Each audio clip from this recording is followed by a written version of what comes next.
Okay. Today we will see what the photoelectric effect is all about. Today the topic is photoelectric effect.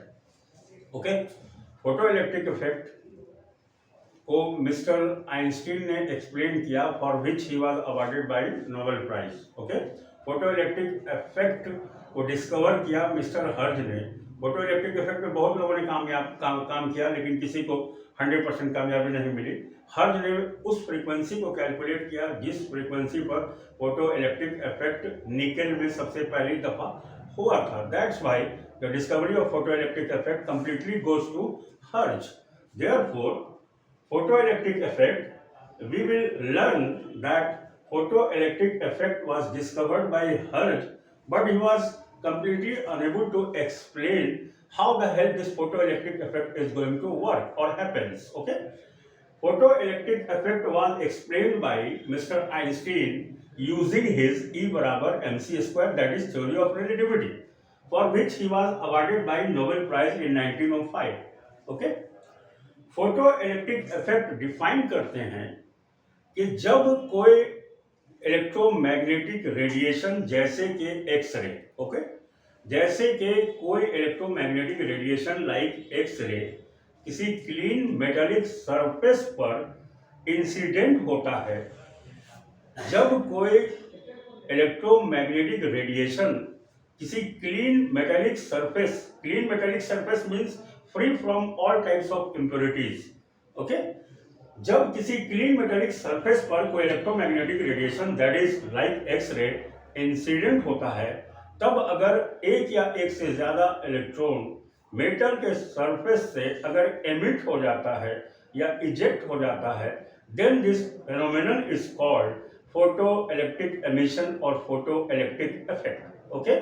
It was discovered by Hertz but explained by mister Einstein, for which he was awarded by Nobel Prize. Okay. Photo electric effect जो incident होगा radiation, electromagnetic radiation, हर frequency का radiation photo electric effect को नहीं करा सकता है. That particular minimum frequency that must be possessed by the incident electromagnetic radiation, यानी कि वो इलेक्ट्रोमैग्नेटिक रेडिएशन जो मेटल के सरफेस पर इंसिडेंट होगा उसके अंदर जो मिनिमम फ्रीक्वेंसी होनी ही चाहिए ताकि फोटो इलेक्ट्रिक इफेक्ट हो सके, उसको कहते हैं थ्रेशोल्ड फ्रीक्वेंसी.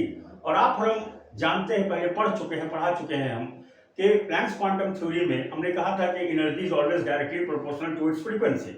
अगर फ्रीक्वेंसी ज्यादा होगी तो एनर्जी ज्यादा होगी, फ्रीक्वेंसी कम होगी तो एनर्जी कम होगी. यानी फ्रीक्वेंसी पे डायरेक्टली प्रोपोर्शनल होती है किसी भी पर्टिकुलर इलेक्ट्रोमैग्नेटिक रेडिएशन की एनर्जी. तो वो मिनिमम फ्रीक्वेंसी जो किसी इलेक्ट्रोमैग्नेटिक रेडिएशन को हर हाल में रखना ही पड़ेगा ताकि फोटो इलेक्ट्रिक इफेक्ट हो सके, उसको हम कहते हैं थ्रेशोल्ड फ्रीक्वेंसी. और अगर वेवलेंथ की बात करेंगे तो थ्रेशोल्ड वेवलेंथ, और एनर्जी की बात करेंगे तो थ्रेशोल्ड एनर्जी. ओके. इसका मतलब है कि फोटो इलेक्ट्रिक इफेक्ट होगा या नहीं होगा वो तय करेगा थ्रेशोल्ड एनर्जी या थ्रेशोल्ड फ्रीक्वेंसी उस पर्टिकुलर इंसिडेंट इलेक्ट्रोमैग्नेटिक रेडिएशन का. ओके.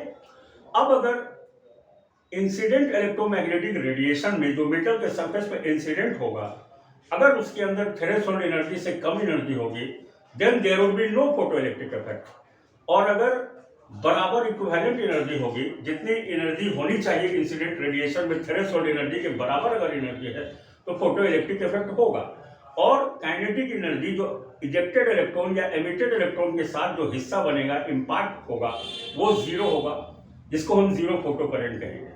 और अगर तीसरा केस, अगर इंसिडेंट रेडिएशन के अंदर जो एनर्जी होगी वो थ्रेशोल्ड एनर्जी से ज्यादा होगी तो 100% photo electric effect will happen and the rest surplus energy will be imparted as kinetic energy with the outgoing electron और इमिटेड इलेक्ट्रॉन और इजेक्टेड इलेक्ट्रॉन.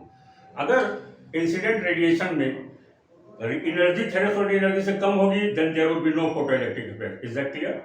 अगर थ्रेशोल्ड एनर्जी के बराबर एनर्जी होगी इंसिडेंट रेडिएशन के अंदर तो photo electric effect will definitely happen, but kinetic energy would be zero with the imparted और with the ejected electron. Okay. और अगर इंसिडेंट रेडिएशन के अंदर थ्रेशोल्ड एनर्जी से ज्यादा एनर्जी होगी तो definitely photo electric effect will happen and the rest जो बाकी बचा हुआ एक्स्ट्रा एनर्जी है वो जो एमिटेड इलेक्ट्रॉन के साथ हिस्सा बनेगा. क्लियर? कोई दिक्कत नहीं. और जो अगर थ्रेशोल्ड एनर्जी के बराबर होगी इंसिडेंट रेडिएशन के अंदर एनर्जी, तो जो जीरो काइनेटिक एनर्जी होगा उसको हम कहते हैं जीरो फोटो करंट। उसको हम दूसरे तरीके से स्टॉपिंग पोटेंशियल भी बोलते हैं, क्योंकि आप जानते हैं कि 1 इलेक्ट्रॉन वोल्ट इलेक्ट्रॉन की काइनेटिक एनर्जी होती है। अगर पोटेंशियल डिफरेंस जीरो होगा तो इलेक्ट्रॉन की काइनेटिक एनर्जी भी जीरो हो जाएगी, यानी 1 इलेक्ट्रॉनिक चार्ज इंटू 1 वोल्ट बराबर kinetic energy of electron. Okay, अब फोटो इलेक्ट्रिक इफेक्ट होगा या नहीं होगा ये कंप्लीटली डिपेंड करेगा, नीड के लिए इट इज वेरी इंपॉर्टेंट कि photo electric effect whether it is going to happen or not, it is totally completely dependent upon the frequency of the incident radiation. Why? Because energy of the incident radiation is always directly proportional to its frequency. यानी photo electric effect होगा या नहीं होगा वो completely depend करेगा किसके ऊपर? Frequency के ऊपर। जो इंसिडेंट रेडिएशन होगा उसके फ्रीक्वेंसी पर डिपेंड करेगा कि फोटो इलेक्ट्रिक इफेक्ट होगा या नहीं होगा। इंटेंसिटी से इसको कोई लेना देना नहीं है। The phenomenon of photo electric effect, NEET में कई दफा ये क्वेश्चन अक्सर पूछा जाता है कि इंटेंसिटी पर क्या असर होता है फोटो इलेक्ट्रिक इफेक्ट का। Photo electric effect, the phenomenon of photo electric emission is completely independent of the intensity of the radiation. Photo electric effect has nothing to do with intensity of the incident radiation. Incident radiation के intensity पर केवल इतनी बात depend करती है कि number of photo electrons emitted per second, वो depend करेगा intensity of the incident radiation पर। इंटेंसिटी अगर ज्यादा होगी तो 1 सेकंड में नंबर ऑफ फोटो इलेक्ट्रॉन जो एमिट होगा वो ज्यादा होगा, और अगर इंटेंसिटी कम होगी तो number of photo electrons to be emitted will be less. यानी it is completely the phenomenon of photo electric emission is completely independent of the intensity of the radiation. Photoelectric effect is going to happen or not, it is totally dependent upon the frequency of the incident radiation. It has nothing to do with the intensity of the incident radiation. Photoelectric effect होगा या नहीं होगा ये completely depend करता है frequency of the incident radiation पर। Intensity उस radiation पर केवल इतनी बात डिपेंड करती है कि 1 सेकंड में नंबर ऑफ फोटो इलेक्ट्रॉन जो एमिट होगा वो कितना होगा। अगर इंटेंसिटी हाई होगी तो नंबर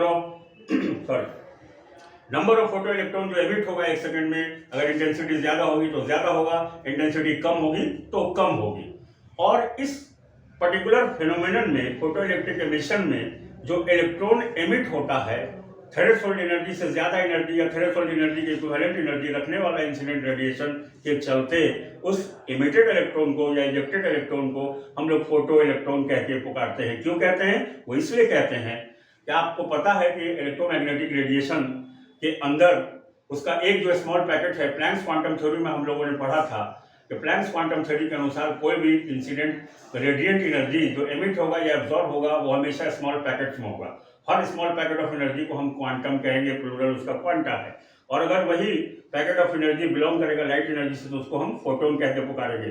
तो चूंकि इलेक्ट्रोमैग्नेटिक रेडिएशन के इंसिडेंट होने के चलते इलेक्ट्रॉन एमिट हुआ, एमिशन ऑफ इलेक्ट्रॉन अगर हुआ तो किसके चलते हुआ? इंसिडेंट रेडिएशन के इंसिडेंट होने के चलते हुआ। और इंसिडेंट रेडिएशन के पैकेट ऑफ एनर्जी को हम फोटोन कह रहे हैं, इसका मतलब फोटोन के इंसिडेंट होने के चलते इलेक्ट्रॉन एमिट हुआ। That is why it is called photoelectric emission. The electron is being emitted just because of the fact that a number of photons are being incident on a particular clean metallic surface. I mean to say clean metallic surface means free from all types of corrosion and adsorption. Okay? Now, let's hear it. Einstein ने जो photoelectric equation दिया, that is E बराबर W plus half mv square. E is the energy incident, total incident energy, and W is the work function which is referred as threshold energy. And threshold energy वो क्या है? वो minimum energy है जो उस particular incident radiation में होना ही होना चाहिए ताकि फोटोइलेक्ट्रिक इफेक्ट हो सके, plus half mv square. This particular equation is completely given by Mr. Einstein. That is why it is being referred as Einstein's photoelectric effect equation, for which he was awarded by Nobel Prize in 1905. E is the total energy, W is the work function, and half mv square is the kinetic energy. अगर E W से कम होगा तो photoelectric effect नहीं होगा। अगर threshold energy से कम energy होगी तो फोटोइलेक्ट्रिक इफेक्ट नहीं होगा। अगर E W के बराबर होगा, यानी टोटल एनर्जी अगर वर्क फंक्शन या थ्रेशोल्ड एनर्जी के बराबर होगा तो फोटोइलेक्ट्रिक इफेक्ट होगा, लेकिन काइनेटिक एनर्जी 0 होगा। और अगर E वर्क फंक्शन से ज्यादा होगा तो फोटो इलेक्ट्रिक इफेक्ट होगा और साथ में जो सरप्लस एनर्जी है वो काइनेटिक एनर्जी बन जाएगा। यानी जो एमिटेड इलेक्ट्रॉन है उसके साथ काइनेटिक एनर्जी बन के वो आगे तक जाएगा। बिल्कुल वैसे जैसे कोई रनर अगर क्विक सिंगल लेता है क्रिकेट में, तो वो जब स्टार्ट लेता है बहुत तेजी क्विक सिंगल, चीकी सिंगल लेने के लिए, तो वो अंपायर से बहुत आगे निकल जाता है, नॉन स्ट्राइकर से बहुत आगे निकल जाता है। वो इसलिए निकल जाता है उसके पास काइनेटिक एनर्जी एक्स्ट्रा हो गया, तो इम्पार्ट हो गया, हिस्सा बन गया उसके रनिंग के प्रोसेस के दौरान। आप जानते हैं कि फ्रीक्वेंसी के डायरेक्टली प्रोपोर्शनल होता है एनर्जी, और लैम्डा दैट इज वेवलेंथ के इनवर्सली प्रोपोर्शनल होता है। यहाँ पे W वर्क फंक्शन है जिसको हम थ्रेशोल्ड एनर्जी भी कहते हैं। और काइनेटिक एनर्जी जो जीरो है उसको जीरो फोटो करंट के नाम से भी जानते हैं, और इसी को हम स्टॉपिंग पोटेंशियल भी बोलते हैं। अगर स्टॉपिंग पोटेंशियल की बात करें, मतलब वो पोटेंशियल डिफरेंस जिसपे इलेक्ट्रॉन की यानी एमिटेड इलेक्ट्रॉन की काइनेटिक एनर्जी क्या हो गई, जीरो। ओके, कोई दिक्कत किसी को, कोई समझ, कोई किसी को कोई क्वेश्चन है, किसी को कोई प्रॉब्लम है, एनीबॉडी, कोई दिक्कत, सबको अच्छे से समझ में आया, कोई प्रॉब्लम है ना, इट्स ओके ना, clear cut, any queries, I would love to that.